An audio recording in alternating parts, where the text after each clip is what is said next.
Haight-Ashbury, perhaps the most iconic neighborhood in San Francisco, made famous by the hippie revolutionaries of the Summer of Love and legendary musicians like Jimi Hendrix, Janis Joplin, and of course, the Grateful Dead. I sat down with a few local entrepreneurs to learn more about the Haight and its current state.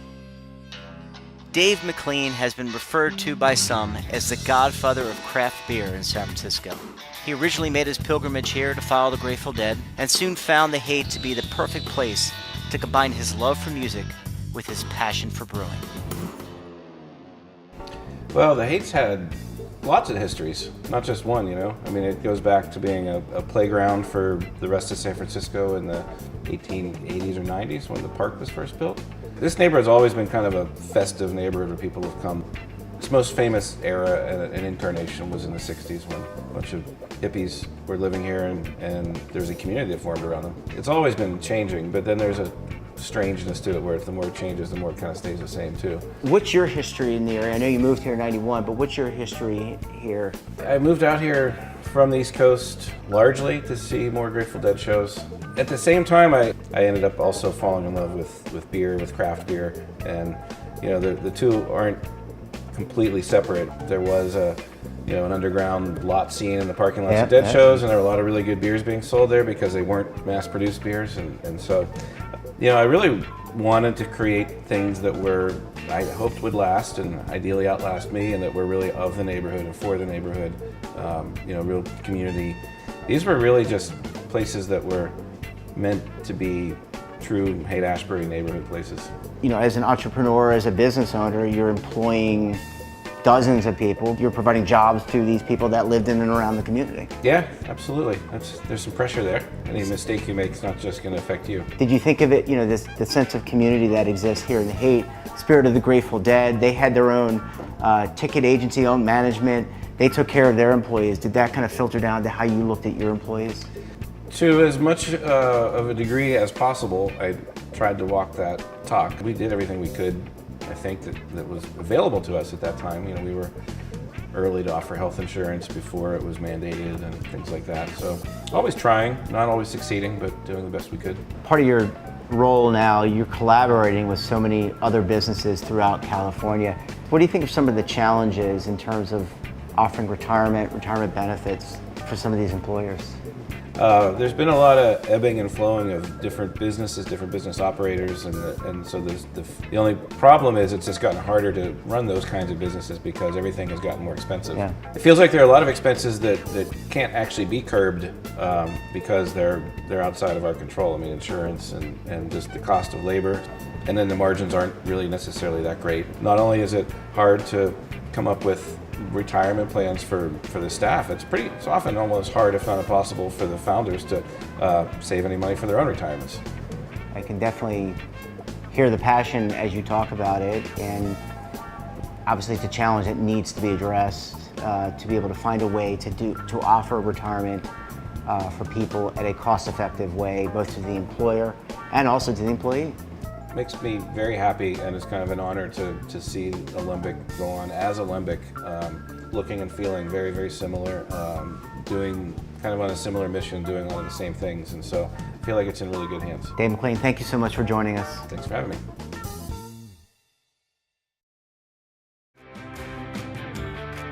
Kristen Evans and her husband are reimagining the notion of the independent bookstore, combining the power of community building and organization with smart business tactics.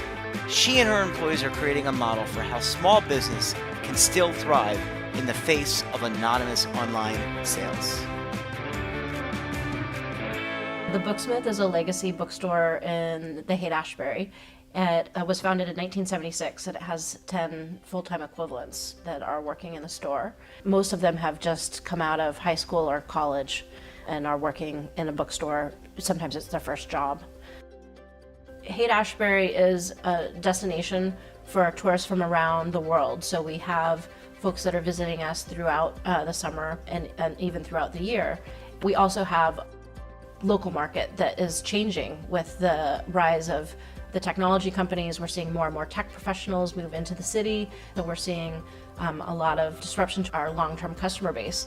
Can you talk a little bit about how you kind of became energized around healthcare and then retirement? So I met a group called Small Business Majority that was doing educational training around the Affordable Care Act, and then I had them come meet with the Haight merchants. The Affordable Care Act posed both an opportunity and challenge for businesses, right? Because the opportunity was that the employees would receive health benefits, but the challenges were some of the businesses were struggling to pay minimum wages, let alone add on additional benefits. What are some of the challenges in offering a program like a healthcare program or a voluntary benefit? Or most of my staff are fairly young, and they're making at or just above minimum wage. They have high cost of living. San Francisco is not a cheap place to live. Small businesses like mine and members of the Haight Merchant Association, almost all of them have fewer than 25 employees, and we know statistically 80% of small businesses do not offer a retirement savings plan to their employees. And the reason for that is what you alluded to. There's a fiduciary responsibility to the employer that a lot of owners don't want to sign up for or necessarily are educated enough to understand what that actually means. And the default is that they don't offer it. And so Cal Savers is essentially a way to an easy entry point for businesses to enroll employees in a retirement savings program, and it's voluntary. The employees can opt out. It really makes it part of a culture of savings that allows employees to start thinking about their future. Cal Savers is simply just an automatic deduction from an employee's paycheck. we've been talking to all different types of businesses, all different types of, from an artist to a fireman, and getting their experiences. I mean, people want to save. They recognize that it's so vital to not only think about today and living today and taking care of your family or taking care of yourself or your dog or your little Joe, but they also take care of themselves in the future. You obviously feel very strongly about everything here and feel very strongly about your employees. Chris and Evans, thank you so much for joining us and appreciate your insight. Thank you, Joe. Can I hi Paul? Absolutely. Hi, Paul? No. Fortunately, he doesn't bite.